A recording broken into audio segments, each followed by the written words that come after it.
안녕하세요. 사연 하나 들어드릴게요. 제 엄마가 곧 퇴원하게 되어서 그에 대해 이야기해보려고요. 어느 날 저는 남편에게 이렇게 말했습니다. 여보, 며칠 후에 엄마 퇴원하실 거잖아요. 당신이 그날 제 엄마를 데리고 가줄 수 있을까요? 다리에 깁스를 한 채 병원 생활을 하던 엄마가 퇴원하게 되어서 운전할 사람이 필요했거든요. 하지만 남편은 바로 그럴 수 없어라고 대답했습니다. 그래서 택시 타고 오세요라고 하면서 택시비를 내주겠다고 했는데 그것도 거절당했습니다. 그때 남편의 반응에 서운한 마음이 들었습니다.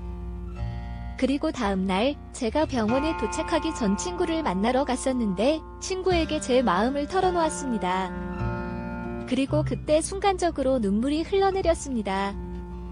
결국 엄마를 데리고 병원에 가야 했는데 그때 남편이 도와줬으면 좋겠다는 마음이 간절했었거든요. 그러나 그것은 이루어지지 않았습니다. 미경이와 함께한 순간은 조용한 손을 잡으며 식사를 같이 하고 싶은 생각이 들었습니다. 병원에서 사위와 함께 식사할 수 있었으면 좋았을 텐데 아쉽습니다. 병원비도 척척해 주셔서 정말 고맙습니다. 하지만 남편은 세세한 것을 잘 챙기지 못한다는 걸 알기에 서운해하지 마세요. 미경이의 제안으로 운전 연습을 하면서 함께 시간을 보낼 수도 있겠죠. 결국 자녀가 태어나는 날 미경이가 도와주기로 했습니다. 그날 남편은 옷을 입고 실망한 채로 놀지 못했지만 말 못하는 건 제외하고는 다 함께 식사를 즐겼습니다. 왜 화가 나 있는 것 같은데? 하지만 그냥 괜찮다고 대답했습니다. 남편이 제 눈치를 보며 물었습니다. 남편이 방으로 들어가며 여전히 이해가 되지 않는 표정을 지었지만 퇴원한 지 얼마 안 된 거라서 기분 좋았습니다. 남편은 새벽부터 준비한 모습이 멋졌고 미경이는 병원에서 보면 되는 것 같았지만 기분이 꽝인 것 같아서 준비해온 먹을 것을 나눠주며 움직이자고 했습니다. 남편은 출근하기 전에 집을 나갔다는데 이번에도 집마다 다 마음에 안 들었지만 택시비는 두고 갔다는 걸 보니 착한 것 같았습니다. 수연이는 남편과 이혼 소송 중이었는데 결혼 전에 수연이가 준 청첩장에는 사정아들이 수연이한테 반했다는 이야기가 있었습니다. 결혼하는 이유가 남편을 사랑해서가 아니라는 걸 단번에 알 수 있었지만 그래도 소연이가 좋아하는 게 나라서 그나마 다행이었습니다. 당연히 돈 없으면 웃긴 소리 하지 말라고 하면서 거절할 수도 있겠지만 돈이 많은 미성년자였기 때문에 그냥 받아주었어요. 그래도 잘 나가는 중소기업 사장의 아들이라 돈은 많은가 보더라도 그런 집은 엄청 따지지 않아요. 말도 안 되게 구박을 당하면서도 결혼을 하겠다는 거죠. 소연이는 모든 게 왜 그렇게 되는지 모르겠다는 듯이 씁쓸하게 웃었어요. 그래도 그렇게 힘든 상황에서도 결혼을 하겠다는 걸 보면 소연이는 정말 힘내는 사람이에요. 미경이가 지금까지 이야기한 것처럼 소연이는 시어머니의 인상은 어마무시했고 결혼식 내내 시어머니의 시선을 느낄 수밖에 없었어요. 그날 소연이가 행복하지 못할 것이라는 것은 다들 예상했지만 이혼 소송 중이라는 말을 듣고는 충격을 받았어요. 너무 불평하지 말고 힘내. 미경이는 소연이에게 조언했어요. 너희 남편은 말수가 좀 적고 눈치가 좀 없긴 하지만 너한테 크게 못하는 것도 아니고 거기다 너네 시어머니도 좋은 분들이잖아. 이 정도면 잘하는 편이잖아. 남편한테 더 이상 짜증내지 마. 그러니까 너무 불평하지 말고 살아. 오늘은 내가 택시 노릇을 하겠으니까. 안녕하세요. 오래 기다리셨죠? 미안해요. 우리가 함께 병원에 가서 부모님을 모셨는데 그동안 기다리시느라 고생하셨을 텐데 정말 죄송합니다. 부모님을 모셨던 길에 저도 부모님께 미안한 표정으로 말씀을 드렸어요. 그리고 그분이 태어나는 걸 도와주기로 결심했는데 갑작스러운 일이 생겨서 함께 가지 못했어요. 당신도 바쁘시면 이해해 주실 거예요. 세상에 완벽한 사람은 없으니까요. 그런 일로 스스로를 비하하시면 안 돼요. 엄마는 김서방이 좋다고 그렇게 맨날 김서방 하시더라고요.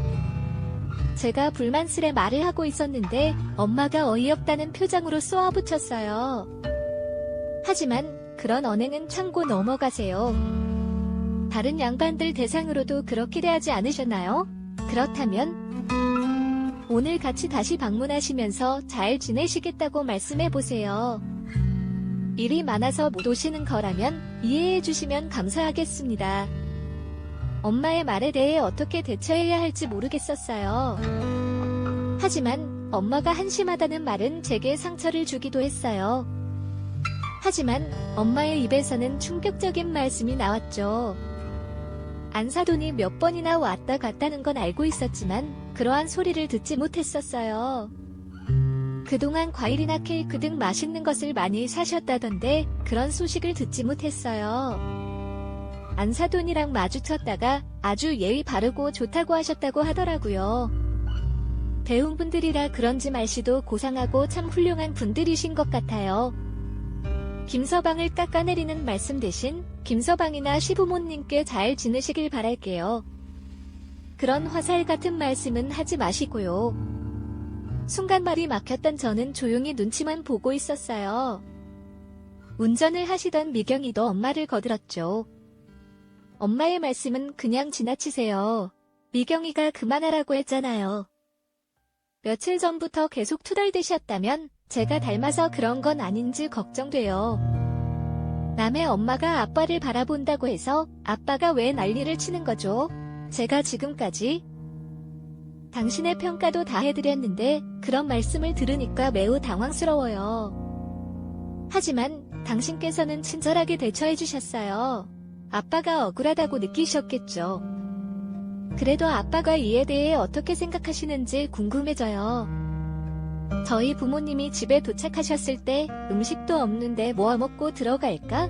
피곤해서 그냥 집에서 뭐 시켜 먹던지 하자고 말씀하셨습니다.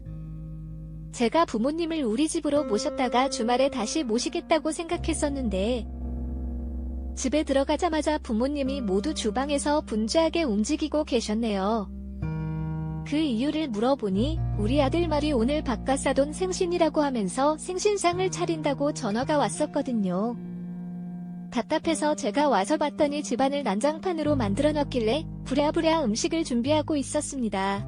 라고 대답하셨습니다.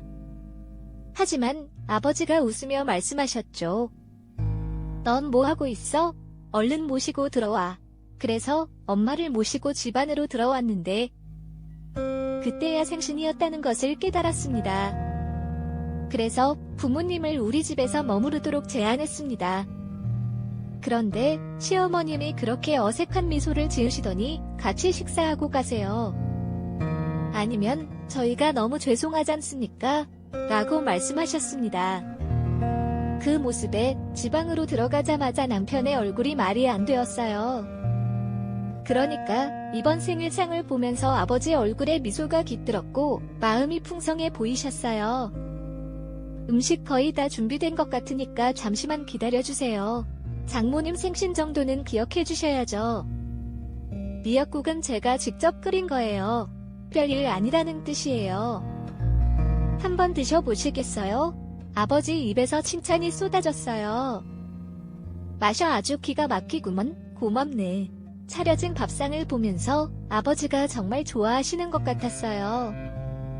부모님이 온몸으로 준비한 선물이 바로 이것이었다는 걸 깨달았을 때 제가 감동해서 한참 동안 눈물이 마를 때까지 울었던 기억이 나네요.